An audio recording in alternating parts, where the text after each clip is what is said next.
Aluru MLA Virupaksha మాట్లాడు. Sir ఏం లేదు, ఇలా మొత్తం అంతా ఒళ్ళు పెట్టుకున్నారు. మన అందరి కింద చింతకుంట దగ్గర పెట్టినారు. పాపం దాదాపుగా 2000 ఎకరాలు అంతా పట్టుకొచ్చింది. కంకి వెళ్తుంది, కంకి కూడా ఏం పరిస్థితి, చాలా గోడాడుతున్నారు పాపం. చాలా పెట్టుబడులు పెట్టినారు కదా అంతా.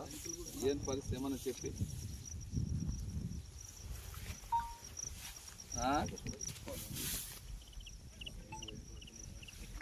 ఇప్పుడు ఉన్నాయి కదా సార్, ఇప్పుడు డ్యామ్లు ఉన్నాయి. సరే అంటే అందరూ ఇదే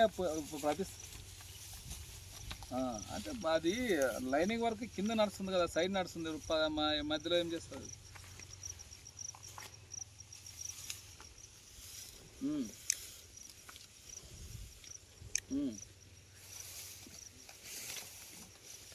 ఈరోజు మన చింతకుడు గ్రామంలో చూస్తున్నాము, అంతా పంట దశకి పట్టా కంకి ఉంది.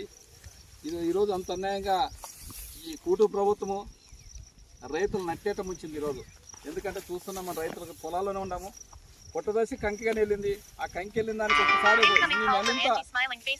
నెలంతా ఇడిచినాక నీళ్ళు, మనకి మార్చి నెలంత వచ్చి నీళ్ళు ఇడిచితే మన రైతులు పంటలు పండేవి. అలాంటిది ఈరోజు అన్యాయంగా ఈ చంద్రబాబు నాయుడు, ఈ కూటమి ప్రభుత్వము, అసలు ఈ చంద్రబాబు నాయుడుకి అయితే ఎప్పుడు రైతుల గురించి ఆలోచన లేదు ఆయనకి.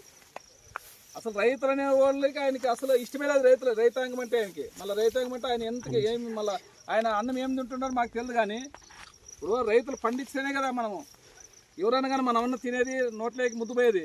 ఆ రైతులనే నట్టేటి ముంచి ఈరోజు ఇంత అన్యాయంగా దాదాపుగా 4000-5000 ఎకరాలు ఈరోజు మా ఆలూరు మండలం అయితేనేమి, మన చిప్గిరి మండలం అయితేనేమి, దాదాపుగా 2 మండలాల్లోన చాలామంది. ఎందుకంటే గత పోయిన ప్రభుత్వము దాదాపు ఏప్రిల్ మే వరకు నీళ్ళు వచ్చేవి. అట్లా వస్తాయనే ఈరోజు అందరు రైతులు, ఇది రైతులంటే పార్టీలకు అతీతంగా అంతా ఉంటారు. ఈ పార్టీలకు సంబంధం లేదు. రైతులంటే, రైతాంగం అంటే అందరూ